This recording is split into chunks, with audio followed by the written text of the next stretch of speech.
ሰው የሚጠበቅበት ነገር በአዲሱ መንገድ ላይ መጓዝ ብቻ ሳይሆን ራሱ የሚሄድበትን አዲስ መንገድን መንጥሮ ማዘጋጀት ነው።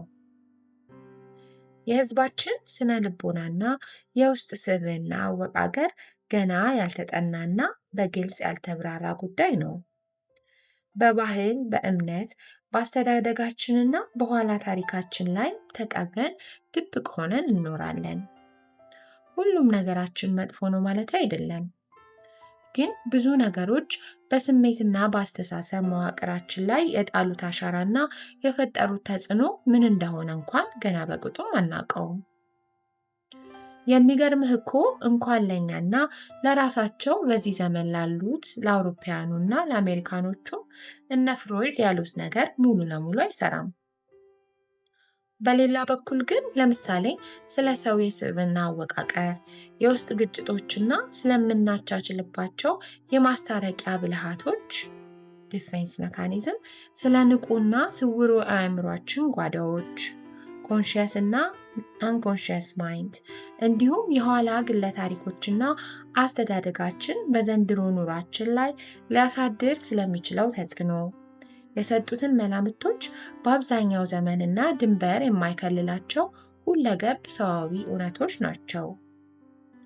አሁን በአብዛኛው አውሮፓና አሜሪካን ብትሄድ ሳይኮ አናሊሲስ ለሌሎች የማማከርና የቴራፒ ዘዴዎች ከማገዝ በዘለለ በዋናነት እጅግም አይሰሩበትም። ከጊዜ ጋር አብሮ የሰው የስነ ልቦና አወቃቀርና የነፍሱ ህመም ትኩረት ይቀያየራል። ስለዚህ የአንዱ ዘመን ስራ ለሌላ ዘመን፣ የአንዱንም ባህል አተረጓጎም ለሌላው ባህል በቀጥታ እንጠቀምበት ብንል አይሰራም። እኛ ሀገርም በየሃይማኖቱና በባህሉ ውስጥ የተቀበሩ ብዙ ስነ ልቦናዊ ሀብቶች ቢኖሩንም ሳይንሳዊ በሆነ መንገድ ተጠንተውና ተጽፈው ስላልተቀመጡ ብዙም አልጠቀሙንም አለና ለረጅም ጊዜ ሲያሽሞነሙነው የቆየውን ጉርሻ ጎረሰ። የጀመረውን ሀሳብ ባይጨርስም ሲራክ የሚለውን ለስብነቱ ግን የፈለገ ሰለጠነ ከሚባለው ፈረንጅ ቢበልጥ እንጂ አይተናነስም። አዲስ የስነ ልቦና ቲዎሪና የአእምሮ ሕክምና ጎዳና መፍጠር ከፈለግና የተቀበረ ስቃይ ማጥናቱን መረዳት ነው።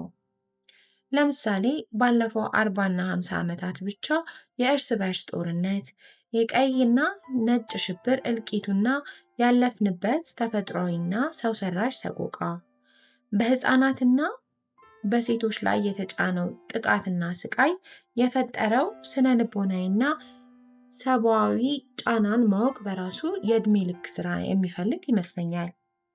በተጨማሪም የድህነትና የእጦት ተጽዕኖ የስጋ ብቻ ሳይሆን የነፍስ መቆርዘዝና ደግሞ በዚህ በፀሐይ እዚህ ድረስ ስለመጡ በጣም ነው የማመሰግነው አለ ቀስ እያለ ከላይ እስከታች እያጤናቸው።